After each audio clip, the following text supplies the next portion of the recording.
À quelques mètres du quartier chinois historique des Arts et Métiers à Paris, c'est dans les locaux de l'Association des Chinois résidant en France que l'annonce officielle du sinogramme de l'année a été proclamée. Une réunion de passionnés de culture chinoise et française qui venait clore un processus participatif lancé via Internet pour recueillir, après 2 phases de sélection, le caractère chinois représentatif de l'année 2018. Résultat, c'est le caractère Bian, qui signifie le changement, qui a récolté le plus grand nombre de suffrages. Hong Tan, instigateur de l'opération, revient sur cette initiative, inspirée d'exemples venus d'Asie. Je suis motivé par la semaine de la francophonie française en Chine et je me suis dit je dois faire quelque chose en France pour rendre la politesse. On n'a jamais fait ça, je regarde un petit peu sur internet comment ça se passe, cette procédure-là. Surtout la Malaisie m'a beaucoup appris et j'ai appris que c'est le Japon qui a initialisé le processus en 92, la Chine a suivi en 2002 et tous les pays de l'Asie du Sud-Est ont suivi par la suite.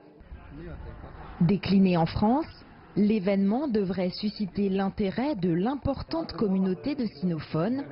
En effet, outre la diaspora présente sur le territoire, la France est le premier pays d'Europe en matière d'enseignement de la langue chinoise dans son système éducatif officiel, avec environ 45 000 jeunes apprenants, auxquels il faut ajouter plusieurs milliers de jeunes chinois d'outre-mer qui étudient cette langue dans des associations. Il aura nécessairement un impact positif parce qu'il y a un aspect ludique bien sûr dans cette opération. Et c'est aussi quelque chose qui invite tous les amateurs de langue chinoise à s'interroger sur le vocabulaire chinois qui est une richesse particulièrement spectaculaire. Mettant en valeur la richesse sémantique de la langue chinoise et révélateur de la perception d'une communauté sur l'état contextuel français, pour cette traductrice trilingue, le résultat de cette édition est aussi un baromètre de l'optimisme des Chinois.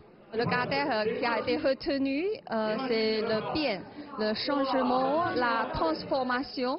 Moi, je trouve que peut-être c'est la communauté chinoise, la communauté sinophone qui est un peu plus optimiste parce que le caractère bien, je crois qu'il réserve un optimisme pour l'avenir. Le sinogramme 2018 des Chinois de France résume bien une année qui se termine sur une note d'incertitude. En attendant l'édition 2019 qui sera, elle, placée sous le signe prometteur de l'année du cochon. Jade Charles, CGTN Paris.